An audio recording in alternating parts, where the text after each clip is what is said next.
थांबा थांबा, रोज लिंबू प्यायचा कंटाळा आलाय. मी पूजा चटकदार चव या चॅनलवर सर्वांचे मनापासून स्वागत करत आहे. आज बघा ही एवढी सगळी लिंब मी 1 महिना कशी टिकवते ते. मार्केट यार्डला आज लिंब स्वस्त भेटली. मग घेतली 50 रुपयाला 60 ताजी रसरशीत लिंब.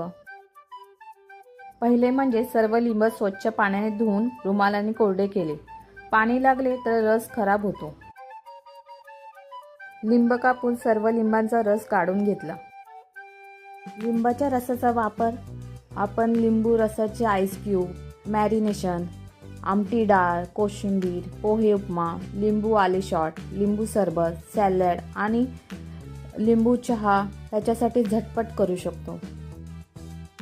मुंबईला 1 लिंबू 10 रुपयाला मिळतो. तुमच्या शहरामध्ये लिंबू कितीला मिळतो कमेंट करा. रस काढून बारीक गाळणीने गाळून घेतले. बिया आणि गर काढला की कडूपणा येत नाही.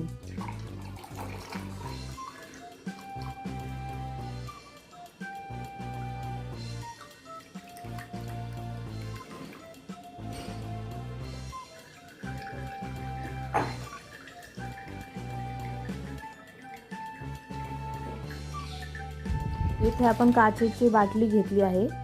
काचेच्या बाटलीत भरून वरून फक्त 2 थेंब मोहरीचे तेल घालायचे. तेलाचा थर आला की हवा लागत नाही, म्हणून रस महिनाभर फ्रेश राहतो. हीच ती सिक्रेट ट्रिक. फक्त 2 थेंब मोहरीचे तेल आणि जादू बघा. ही लिंबाची साल आपण फेकून न देता ह्याचा आपण काय काय वापर करू शकतो ते आपण पाहणार आहोत पुढच्या व्हिडिओमध्ये. फ्रीजमध्ये ठेवा आणि टेन्शन फ्री व्हा. ही ट्रिक करून बघा आणि मला नक्की सांगा. धन्यवाद.